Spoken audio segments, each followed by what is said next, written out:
afternoon, Shirley. It's really pleasure to have you here, and thank you for agreeing to be interviewed for my research on women in architecture. It's in the larger purview of women in built environment, to be honest, but just to keep it a little bit more focused, I'm looking at women who have a background in architecture and how they have diversified and made their position in the society. The focus is on being women in the profession. So there is more discussion of opportunities and challenges of being in this profession as a gender issue. And I have been talking to a number of women from all age group, from seniors to even younger than us. And I'm trying to find out the kind of journey they have had so far, and what is the experience, and how do they think things have changed or not changed, and what are the ways forward to it.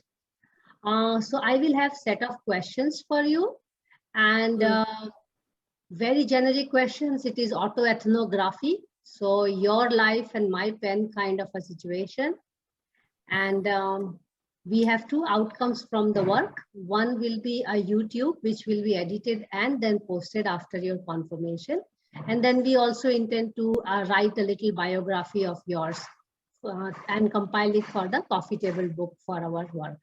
Of course, I'm also trying to publish papers out of it. So far I have done 2 papers out of the study done so far. And I hope to continue doing that because I'm learning from all of you what's going on. Myself having diversified from the field. So we will start with the questions, but before that, I would like to have a just short hi from you and a confirmation for getting it recorded. Hi, and yes, you can record it, but let's see how it goes then, if it goes public or not.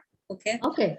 I will Thanks. leave it to your decision, but transcription definitely will be coming later on.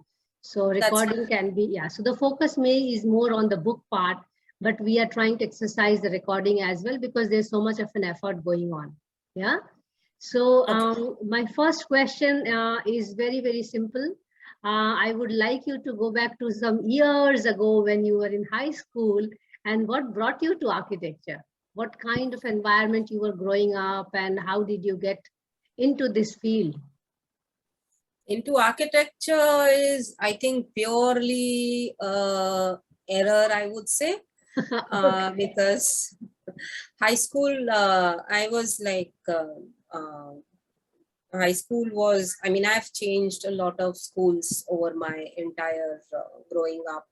But the last time, when I did my 10th, 11th, 12th was in Ahmedabad. So, I mean, I pretty much expected to enter medicine because my father was a doctor, and being a topper in schools continuously, it was expected that I would enter medicine. Architecture was completely not there on the agenda. Frankly, I never even knew about architecture. Okay. It was just that was not at all aware that there was something called architecture, frankly. And so it was, we were doing our high school in AG High School in the same campus where SEPT was. And therefore, we ended up seeing the campus and ended up going there during lunchtime. And that's when one realized that there was a School of Architecture. And of course, when the 12th results came, we all filled our forms for everything and anything that was there. So medical was filled, dental was filled, engineering was filled. And we took a chance, I mean, because we were in the campus and people said there was architecture. So filled up the architecture form, filled up their pharmacy, everything. All those colleges that were there in that around SEP were kind of filled up. So yeah, that's how one ended up filling the form for SEP and giving the entrance exam and getting the admission. Unfortunately, I missed medical by 4 marks. I did get into dental college here in Ahmedabad itself. But then I decided I didn't want to get into dental. And I was already 10 days into SEPT. My ragging was more or less done. And so I didn't decide to get into engineering. And I said, okay, let's give this a chance. It wasn't something that I found very attractive or interesting, because my background was never from it was very conventional at that point in time that you either got into medical or you got Yes, into engineering. we are from the same time period. Yeah. Yeah, being at always being at the top of your batch or Yes. your rank. So it was always that you were expected. Plus, father being a doctor, I always wanted to be that. So architecture was just this by the way thing that happened by chance. Look, I cleared the entrance exam. So, and without any this thing, today kids practice a lot. But yeah, I mean, just because one had a good sketching hand, and that's how one got in. I would simply put it that way. Yeah. Yeah, I think many of us, because we had good sketching hand, we took architecture as an option because then we can qualify at least for the exam and get into it. I guess so. Yeah. Yeah. So you enter architecture and you have your undergraduate in architecture. And did you really see some kind of approach of teaching or anything where you could or you were made to realize that there is something like gender? Most of the time in architecture education is very gender balanced, and even the approach is very gender equality approach. But I have had some issues, so I'm just curious to learn how was it to you being in architecture as a girl. Was there any kind of a distinction you could make in your undergraduate?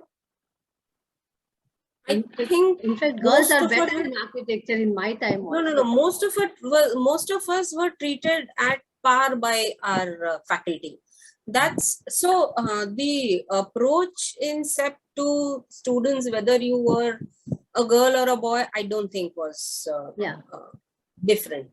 Yes, you could argue on what was being taught to you, whether it sensitized you to a gender, that's a different story. That does not happen. That one realizes as a hindsight. One doesn't realize it at that point when you are studying. So yes, I mean, you were putting in those long hours. Nothing. It was. I mean, there was nothing concessionary as no sensitivity whether you were a female student or a male student in SEPT. At least I did not find that at all. But if you are going to ask me whether in the curriculum there was enough gender inclusivity or sensitization, no, I think that was missing. That one subject wise, it just wasn't there. And then if you could call it as an environment within SEPT in terms of facilities, is that then that was never, like I said, it didn't matter whether you were a woman student or a male student in the campus. Yeah.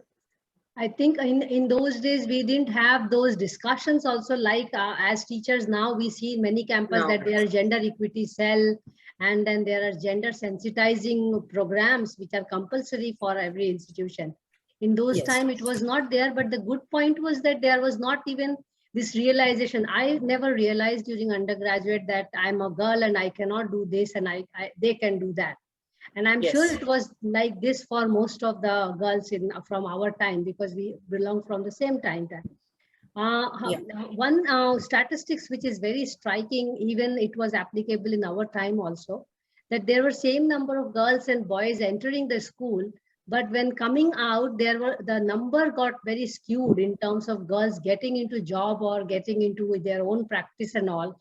And how do you see yourself in those years when you were coming towards your end of your graduation? Were you really thinking what next in my career and what's going to be there, or you simply slipped into the masters in planning, because I know you already deviated from there? Yeah, see, I think my batch, fortunately, I think was balanced. I think it was half girls and half boys. Yeah. And yes, after coming out, I think quite a few girls did not practice. That bumping of ratio was higher at that point in time.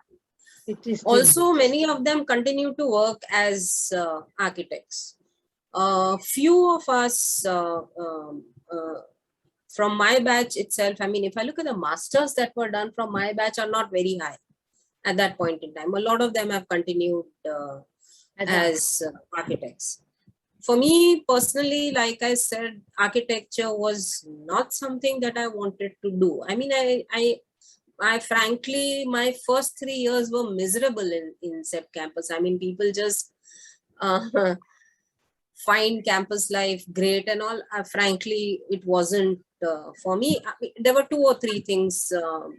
Partly, I was commuting from Gandhinagar, so the Okay, first that's 3 years quite long. I was commuting. So I had to leave home at 6 a.m. That was the first bus that brought, and leave by that 5:30 or 6. To be So home. 12, I mean, so the commute was 1 hour coming and going. And you could not go later because there was nothing else then that took you back. So in a sense that I did not get that chance or whatever to spend time at the campus. So it was just coming, doing your courses and running away as early as possible. So did not really enjoy or did not get time to spend the campus or get into the interactive bit of it, which was the after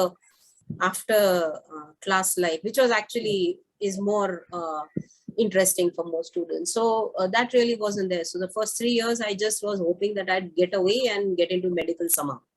Okay. I mean, so till 3 years, I was like hoping that I would. Finally, I knew that there was no getting out, and I had to kind of manage it. So 4th year, 5th year is when I really started taking interest in architecture, and then I enjoyed my thesis in SEP. Faculty was Mickey Desai, and so therefore a very good thesis came out. I enjoyed research, and also it's from 4th and 5th year that I really started enjoying my studies, and spent another extra year before I kind of got out. And therefore, coming out as an architect, when I got out, I realized that see, the first job that you got did not pay you at all. It was very, very badly. I started with 12 rupees hour, so we can even talk like 12 rupees hour, and I must have started with something like worse than that. I think it was pathetic, and it was very clear that if you didn't have a background into architecture, or you didn't have anybody in your family, it was not going to work. That was clear from day one. I completely agree with you. So there was no way that I was going to practice architecture. I think I knew that right away, because my first job was in PVK Rameshwar's office, which also was, I mean, it was, I found it frankly quite boring, not interesting at all. Plus, like I said, my thesis was something that had already moved me to the urban level, because it was on the British architecture, and I was looking more at the city fabric and how the urban, the cities had kind of developed and all of that. The modern urban planning had already sort of seeped in while I was doing my readings and all, because I was looking at the princely architecture of Baroda state, and also the planning bit of it, because I looked at the urban spaces and all out there. So I'd kind of already moved on at that point in time. So architecture is something that I was not going to do. I was not very comfortable. So then, like within 1 year, like I applied for Gates scholarship, and I decided to get into urban planning. At that point also, I was advised to get into urban design and not urban planning. Urban design's first batch, in fact, had started in SEP that year itself. So Rajiv Kadam and all were the first batch. But somehow I took a chance at urban planning. Not at that point, urban planning was not so much still known. So I decided to jump into planning. I cleared my gate, and I think I was the first person to clear gate in SEP actually. Wow. never passed. So I'd taken off a month and studied for it. Like I said, I was the studious type, it was the SEP system, the SEP architecture system literally was not something that I was comfortable in. Actually, as an education, it sort of made a lot of sense subconsciously, you know, it kind of Yes. opened you up It and all of changed that. all That of us. gradually happened. So that happened, that took its whole course. So then I decided to get into urban planning after like working for about a year, little under a year. I think I jumped into urban planning, and in fact, that's when I enjoyed the campus far more. My education, I mean, I really enjoyed the planning course much more at SEP than I'd actually enjoyed architecture.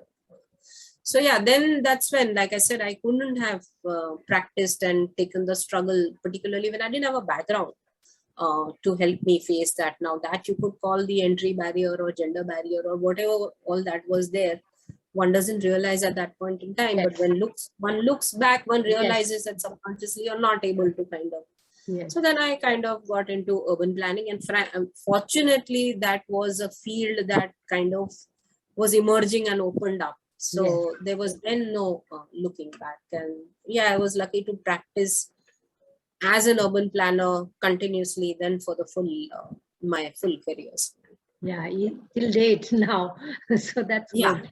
Yeah. Somehow this urban design course and urban planning in the final year, fourth year of architecture has moved many people yeah, from architecture. It's also my observation, including myself.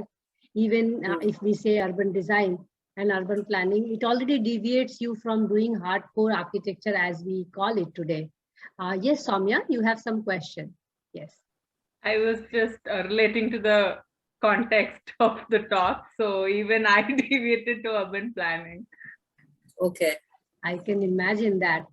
I was very much tempted and advised to join urban planning and in fact also landscape architecture, but not do urban design. And one of the reasons given was actually the job prospects of, no job prospects of urban design.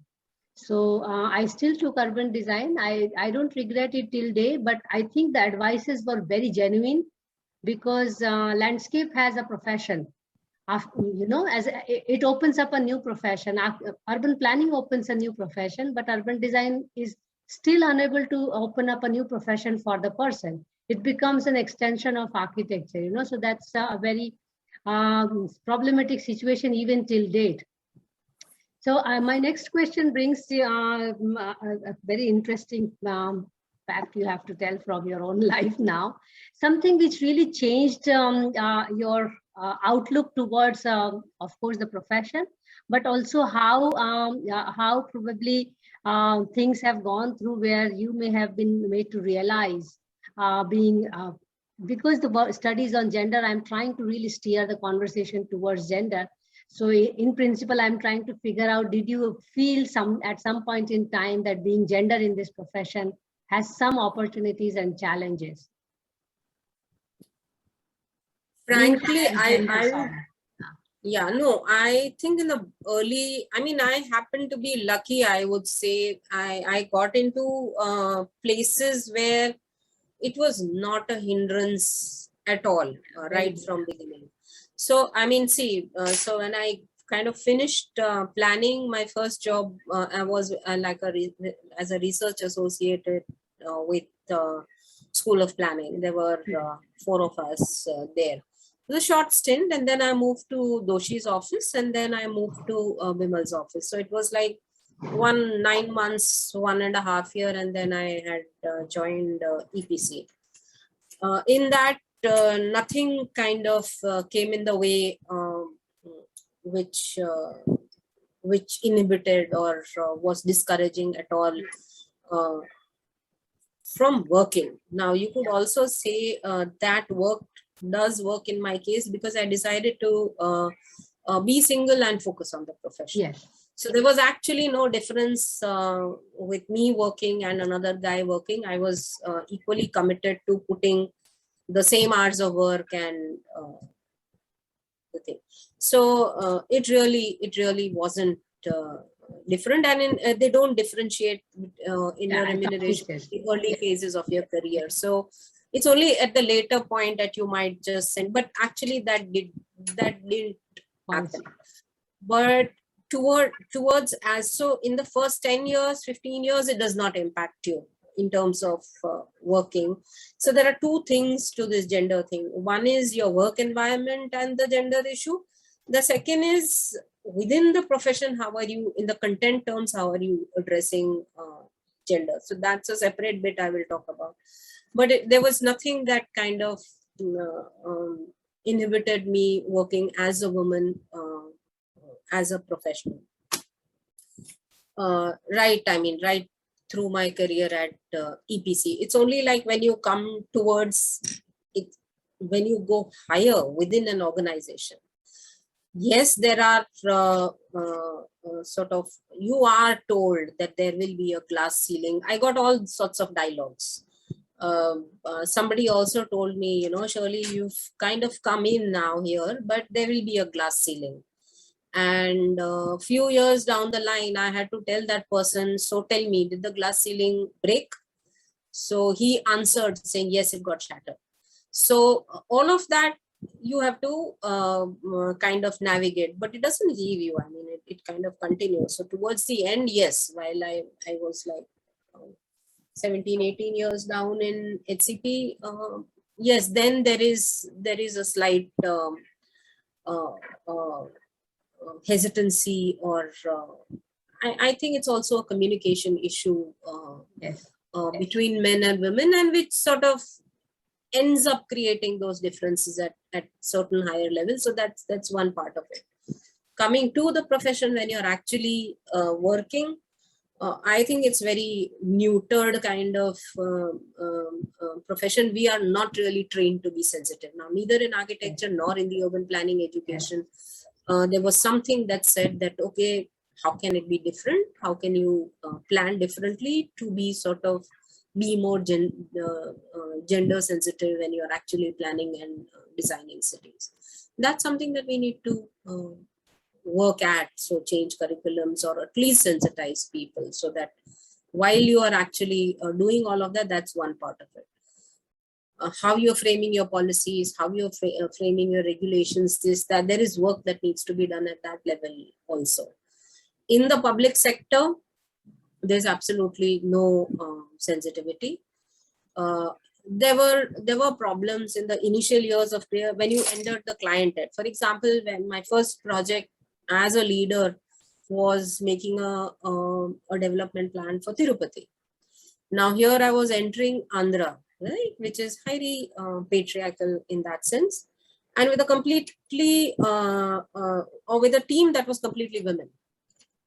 So it was very difficult for the client to accept that how would girls come and make our plan. Yes, so those kind of initial things were there, but when they saw us work in a month, they sort of changed. It didn't matter for them, so it's just that you have to kind of put that away gradually as you work and start dealing with them, and put that barrier aside. Yeah, I will pick two things from your just now observations in your own life. One was when you mentioned that I chose to be solo, and so I was also giving as much as anybody else would do in the office. And I am assuming that you were referring to the guys and the boys, which we all have observed, that they work longer hours, they are willing to go here and there. So that itself is a very sharp observation from your end. That there is this gender thing where, women have certain limitations. Maybe you did not have, but you did take note of that point. And then the next observation I will pick from there and take it further to the next question from there. You mentioned about how they received you as a woman group for the project of Tirupati, and then slowly it changed things. So, and I think another point which was very interesting is that the outlook to design and planning. So, which is one of the questions here also, that do you think women look at cities and men look at cities differently? I'm sure yes, but I would like to learn from you, how do you think we look at any project or a business approach or design approach differently, and how you have really seen some examples? So just give us example how you think that you have looked at certain situation differently, and any of your XYZ colleague has looked at that situation differently as a gender thing. to See, approach a first project. of all, the disadvantage that you have here, and I won't call it the disadvantage, but it's a lens that you have never been taught to look at, right? First question would be, okay, so what is it that is different? So we try to have these discussions. What makes it different? How should planning or design be different if it was gendered or whatever? Yeah. Architecture mein to there are very clear things that come across, but in a vast thing like city planning, what you're kind of in terms of physical planning, what you're trying to kind of then there are these little bits and pieces that you kind of evolve yourself. The second is, how do you respond or draw up things differently than a man? Yes. Or this. I think that's where it's when you will start realizing that the way you will draw in lines, or the way you will respond to the topography, the way you will respond to the natural features on a site, that's where I think you start seeing different design responses, how men respond versus how women respond. So it's there where I started seeing differences. It has so I guess. Sorry, please go ahead. Please go ahead. No, so it's more accommodative when I think women are doing, but then it could be a personal approach. I cannot say that it's something that is related to gender or something. So they're very subtle things, because you've not been actually, frankly, sensitized in your entire education life. And it's only now that when you keep hearing this, that's when you realize that, okay, it can be. So and you start sort of now in the new projects going forward, you start being a little more sensitive to it. So it's been how many years of now your work since you completed planning, and how many years? I finished planning in 95, so count. 95, so it's okay. So it's a very good long years, So 95, we're almost 25. Like 23 years. 25 years. 20. 25. So any ideals you have really looked up to in terms of practice, or any life-changing moment if you would like to share? And then I think we will also go to the next round after going out of the meeting. So life-changing moments. Any decisions you made?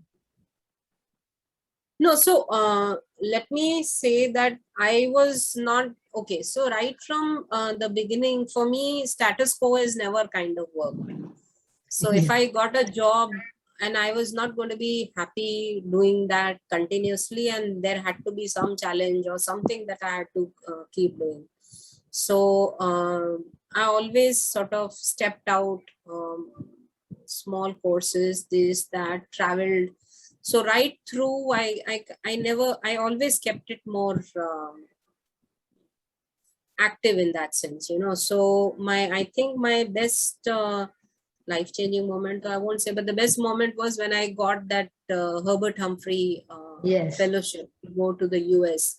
It was a very competitive sort of search for candidates, and to go to MIT and spend a year at MIT and Harvard was, I think, one of the good times that I had. More than professionally, it also changes you personally, your outlook and all of that. So yes, it gradually, saw me kind of transform from an introvert to sort of an extrovert going across the years. But it's been a slow and a steady progression in that sense, but I've never kind of sat back and said, "Nahi, bas ab ho gaya." But you always need that challenge. I think we like this unfinished state, so constantly the desire to excel or do something. So congratulations for the Hubert Humphrey fellowship then. This year I was one of the national committee evaluators for the Hubert Humphrey, and it was really good to see star-studded all participants. Very overwhelming to see all the leadership traits. And indeed, this kind of experiences changes our life and even outlook. It may not happen right after, but you see the change over the years, how it shapes you and in future and all. You wonderfully mentioned about, how there are challenges, but still you were subtly talking about it, but it's good to hear from you that as an individual, you had lesser such encounters where you could really see this gender discrimination or biases, both in practice as well as you are going to places. And you were talking about the Hubert Humphrey, which is of course a life-changing for anybody who gets into this kind of exposure to MIT and Harvard.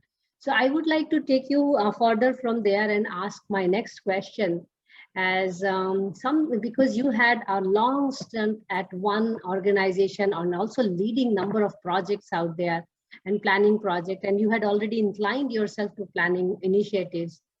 We want to hear from you one memorable project where you really felt that you lived it, Actually, all the projects were wonderful. Actually, I mean, it wasn't, because we went from very varied kind of projects. So I don't think there was. I mean, all of them had its challenges and high points, So, but there are certain incidences with a few projects, so maybe I could list those down. So I actually went from the town planning schemes in Ahmedabad to regional plans for Alang, regional plans for an area in Kutch, development plan for a lot of projects in Bombay, actually, or development plan for Manori Gorai, heritage listing in the western suburbs of Bombay, environmental features mapping in Bombay. There were many policy and reform projects. So it was a full, I mean, so lots of development plans, regional plans, environment, heritage, research kind of projects. So all of it was very interesting, and I got a lot of interaction time with a lot of good people working on the projects. Now, remember the heritage listing in Bombay? That's when the big flood had happened. And we got caught in the middle of that and spent like almost 3 nights at 2 nights at the railway station and another 2 nights in a chawl in somebody's house in Wow. yeah. So I mean, it was like we were doing all of that, and it was interesting. So we've kind of, it was fun, but the entire team was there and facing it out, and yeah, then we came back kind of safe and sound. But the scenes that we saw in Bombay after that flood was horrible to see, and we somehow managed to kind of get back. The train started on in time, the scheduled day that we were supposed to be back. There was this one other particular interesting project, streamlining urban planning and land management practices, which was for the World Bank, and GUDC was doing it. That was it was a seminal piece of research work, and one really understood and delved into great depths into all the legislative frameworks, policies, and one really understood the connections between planning and the revenue laws and this and that. So I would say that was one of the most remarkable or the memorable ones that I've had in terms of seminal pieces of work done. I mean, it was a fantastic piece of work that happened. Yeah, I'm sure you have a spectrum of body of work in these years, and not only confined to one organization but to several organizations and all. How do you find along with consultancy and research doing teaching sometimes, or how do you find yourself in that? I was teaching also pretty early, so I think 2010, 11 I started. How do you experience it as a faculty? No, so I started pretty early, 2011. I think I started teaching, started taking studios in SEP. So those were very also interesting to kind of work with students and experiment in the studios and all. I didn't do much of theory subjects, but it was a lot of studios with practical insights with students. So it almost continued till 2018-19, you know, so it was almost a decade of teaching. Did you see change? Did you see Huh? change in the school? Did you see a change in the Yes, school's I mean, approach to when gender? I began versus a lot of it changed. And then finally, I think I kind of, so I did teach in SEPT, I did teach in SAL, I did teach in Adani Institute of Infrastructure Management. So it was kind of multi this thing. But eventually I kind of outgrew it, or I shouldn't say outgrew it, but I kind of gave up on it because it was also difficult to kind of take the time out from office work. So and more so the office took a very hard stand on that. So that's one thing. While like I was putting in hours, but it was eventually said that whatever you teach, that time and income will be cut off from your salaries and all. I said nothing, I don't want to do all of that. I don't want to kind of stretch myself working here and there, and therefore then I kind of stuck to office because there was no point. I mean, when it you can't teach when situation gets disrupting or not so comfortable, and when your work environment starts sort of getting a little bit unhealthy, you can't. So then I kind of gave up teaching because it wasn't being very well taken at the place I was working. So I kind of gave that up. Initially it was very encouraging, but towards the later years it became a little difficult. So then I kind of gave it up. And then eventually, of course, I sort of, now I don't get too much into teaching. It's just consulting at this point in time. A primary, the kind of students, I do feel there is a difference. And yeah, so then I kind of have backed off, and I focus more on now trying to write and take up research and practice kind of assignments.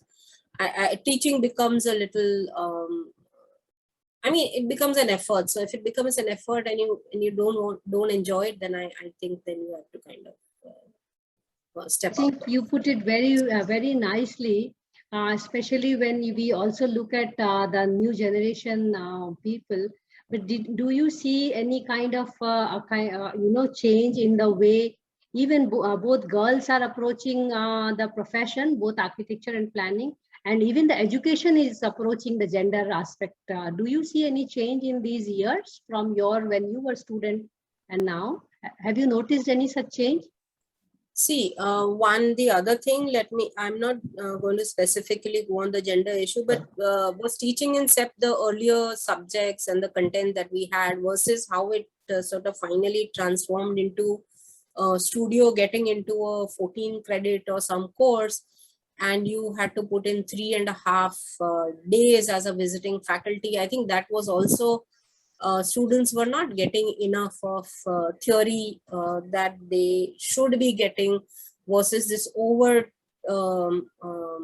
stress on studios. And then what would happen is the faculty would insert the theory subjects into the studio. So it was getting very convoluted. I think the systems or the way the whole thing was getting structured was getting very messy. Or at least I thought. I mean, I'm sure it's not being perceived that way. So it also became kind of thing. Now what I try to do is actually try to teach younger kids more hands-on on the projects, because in any case I realized that internships? What you do in school is more like an exposure or a skill set development that you have. What you really learn is out in the practice. So really there is no point fretting over it or stressing too much over it. And so try and teach the kids on projects, whoever come who are hired, and turn them into finer professionals.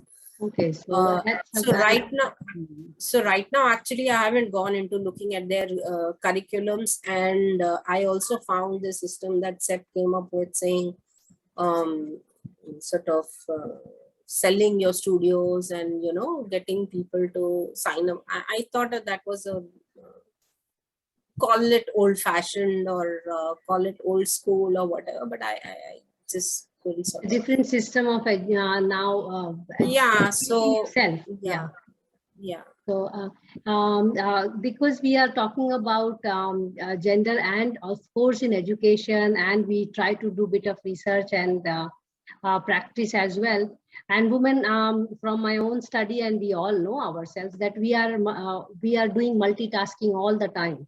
So I would like to ask you, even if you are single, how do you really have a kind of if you have to sketch your day schedule, how do you do a work-life balance in your, or is your work life converging? Or when I say life, it means your well-being, fitness, and your social life. How do you try to balance them in everyday life?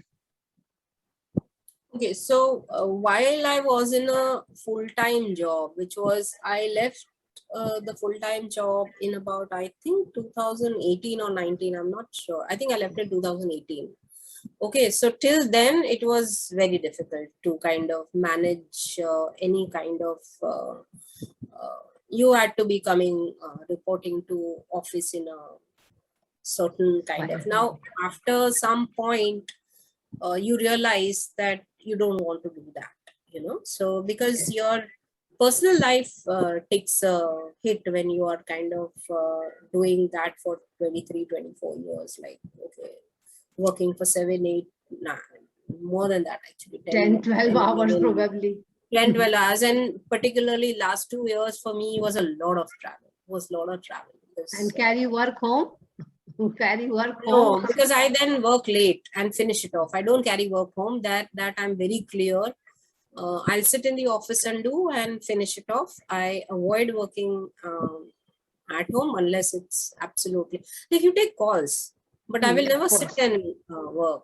You'll do the coordination and take the calls, but I don't like taking my laptop at home, or maybe if you have to read something or that's fine, but I'm not going to sit and so then I kind of decided that I'm not going to have that kind of life, and I decided to leave it and decided to practice as an independent consultant, primarily because then I wanted the choice and control of my time for things that I wanted to do. And that, I think, has kind of worked out now fairly okay. It's taking me a long time to clean up the mess that I have kind of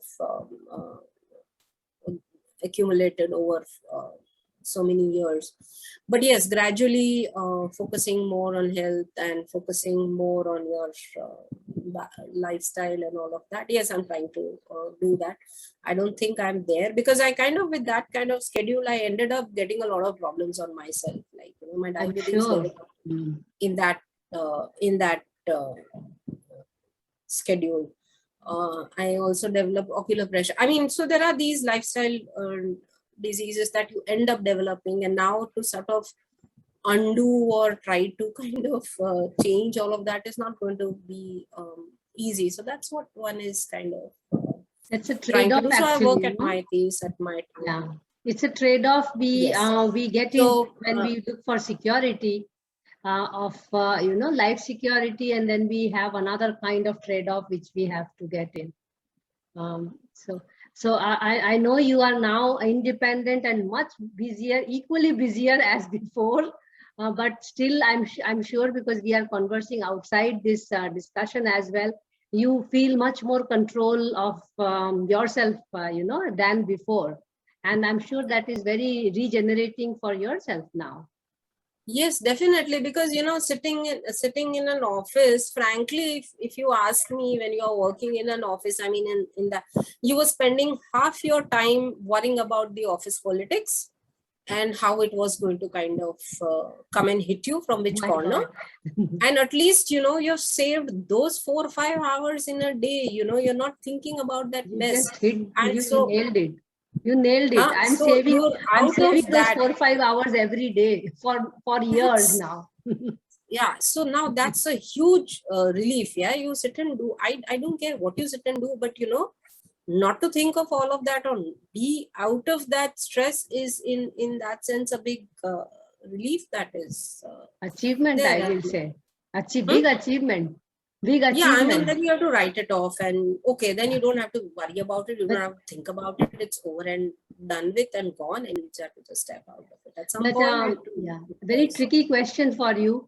But usually we are insecure in the beginning of the career often as an individual. It's not about being this gender or that gender.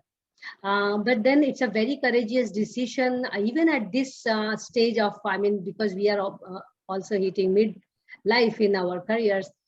Did you really find it a very difficult decision to become so as an independent practitioner, or you thought that you will be able to take a new step in life or start a new venture? How was that decision taken? Was it on health See, grounds or finally, mental peace? you don't use. There are points you think I was thinking about this much earlier. Okay. But there comes a moment that Yes. decision automatically gets taken, and you just kind of you decide to cut it one day, and it just happens, and you just have to do it. And Oh, and so you have to step out. I have Because told you earlier also that yeah, it is very inspiring to see to take this decision, because I want to bring the gender angle here, because it's not easy for women to take this decision at this age. They will look for more secure, career wise, because there's a secure yeah, thing. but listen, I mean, the kind of I mean, see, where when one is working in the private sector, there was no security in any case that was there. Yes. So there wasn't any when I left, for example. I knew there was nothing after that, so whatever it is, you had just had to cut your losses, I would say, and run, basically. That's the point that happens. So yeah, That's so I mean, yeah, I'm constantly asking that question to myself also. Was it a right decision all through the life to live like this and really look for work and wander and, and just do what you wish to do? But I'm sure I can relate with how you must be feeling now, more liberated, more concerned also, and probably equally engaged in the works which you were doing earlier. And I know you are doing some wonderful work now as well. We see at your background, Transport Nagar and Assi Ghat. So you are taking us to Banaras through your conversation with us.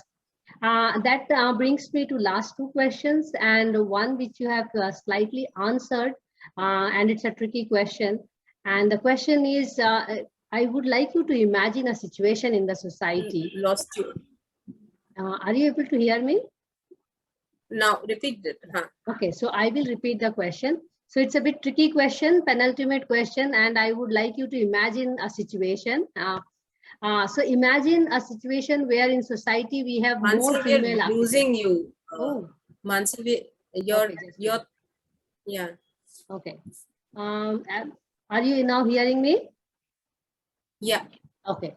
So I would like you to imagine a situation where in a society there are more female architects practicing, because as per the statistics there are more male architects practicing and more male planners are practicing.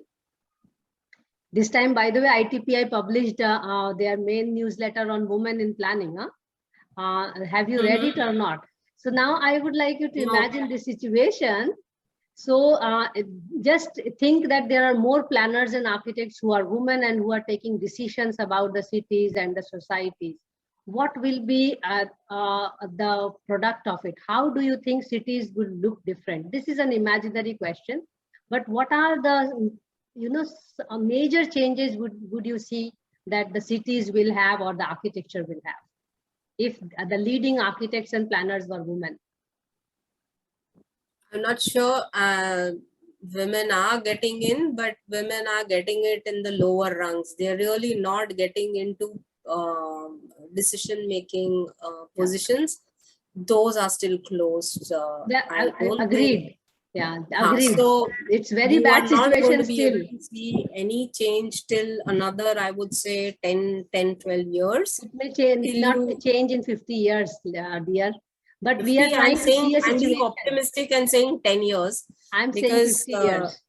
So doing the study I myself, you know. yeah, so I have my doubts on they are saying more women are planning profession may. I doubt if there are more women. I don't think there can be in the public sector. At least go to any development authority or any municipal corporations planning division, I don't think I've seen women planners. Yeah, but some There aren't HODs are many. there, directors are there, town planners are there. Very And few, very few, and numbers are very meager. But I want you numbers to are meager. imagine. I want you to And imagine, you know. So, if women are there at positions which end up taking decision, I know examples of a few this thing. It has been very difficult for them to even stand up and take those stands, and usually they will end up getting transferred or getting so that's a tough one. no, but please imagine But a situation that the society has all leading architects and planners, women, just like we have now men. How would cities look different? Or will the cities look same if women were in the leading position? Yes, I saw. again, You I'm can telling also you, ask. till you are Yeah. not going to sort of make changes in the curriculums and not literally sort of sensitize, because these women are also product of the same system, which is not Yes. sensitized to gender at all. So you're not going to see much of a difference till you are not going to change your inputs, your curriculums, and try changing those and let me know. I mean, the step would be there, I guess. I Because think you really frankly, nailed to it, ask, because it's you nailed it, because it's not about being woman or man. It's about the way things are being taught. yes, so change that and automatically you'll see a difference, no? Then even if it's I would say, then why you need why you want to see a difference, whether there's a male planner or a female planner or a male architect or a female architect? Why ask the question that way? Both should be able to do it now, and that's comes as to how both are being trained or taught.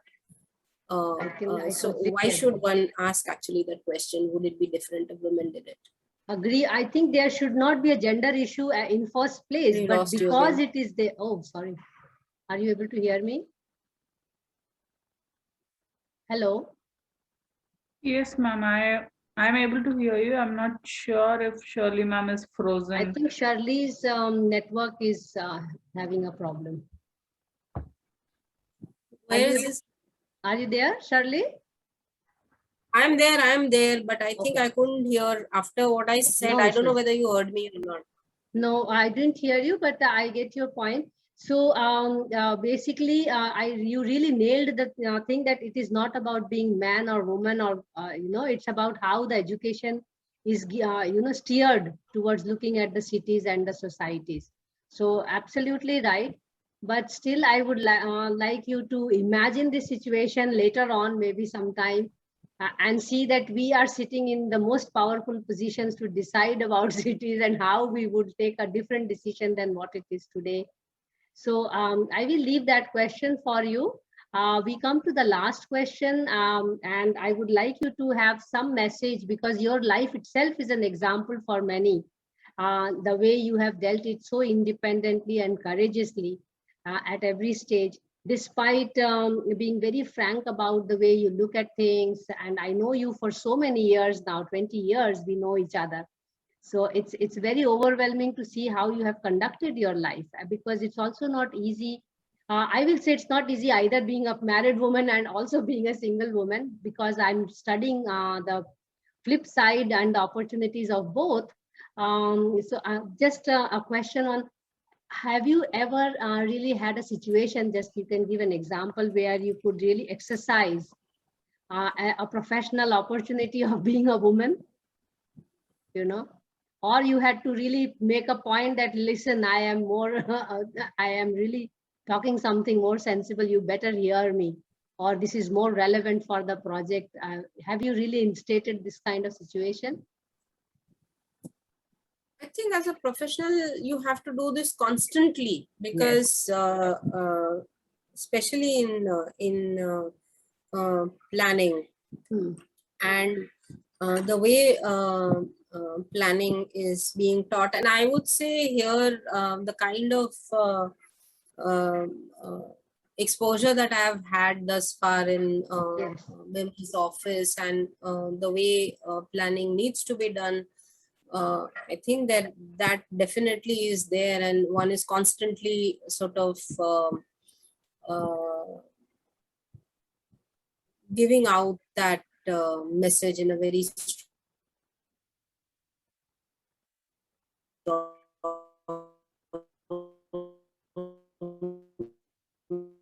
Okay, I think there's a network problem at her end. you know what needs to change, and you're constantly in that mode to kind of change. I think we're losing this. No, your voice was disconnected for very brief time. Okay, so you're constantly in that mode, and being being I think we all again the better practices and better ways of doing things, and that's constantly in all the projects that you have to do. There is no shortcut to that. I can completely relate with that. Any message for the new generation, because you are all constantly interacting also, and that's and then I think Soumya has a very brief question, but maybe you can give any message to be more gender sensitive or gender inclusive, or even in design and even in practice. You know, when two people are working together, three people, different genders are working together. So I am also not inclusive in my study, to be honest, because I'm focusing more on women in architecture. So any message for the new generation, how they should be more sensitive towards accommodating both for boys, girls, and other genders? I think listen and see, perceive the way things are and draw from there, because it's all there. It's how you sort of hear or listen more carefully, because we never listen. We have it all Yes. preconceived in our heads that this is the way it should be, and we never really sort of listen to what the other person is saying. So try, I think, getting that sense, that should help a lot. I Yeah, think and very that could be good word, then huh? any kind of collaboration, any kind of thing that you're doing. I think Yeah. it's very important, because listening is something which is not happening. Definitely not Yeah, happening. there's too much of We are not listening chaos. to ourselves. Forget Yeah. about listening to others. So it's a long way to go. So listen to ourselves. So Soumya has a question. Usually they also ask a very simple questions to you. Sure. So Soumya, over to you. Hi, ma'am. It was an interesting journey, and thanks for sharing it with us. So my question was on, it was relating to my life. So, but I have generalized it, asking on what would be your say on career gaps for women, and what is the impact on one's career in their future? Career gaps? Yeah. Because many women have to What do take you gaps mean? in their Give me career, what do no? Either because of marriage, or because of shifting places, because of childbirth, they have this gap in their career. So what would you like to say to her on that? How do they recover this gap, the time lost, or I mean, what kind of message you have for them? It's a I very think common problem for women. no, but if you so one I would say is that when you graduate, immediately please start working. It's from day one. Like never get into that mode okay, I'll take a break and I'll restart, or I need to, like, for example, in my case, if I graduated on I don't know which day, but I think immediately next day I joined somewhere and did some sort of work or the other. Even when I switched jobs, if 19th I left Vastushil Foundation, 20th I joined EPC.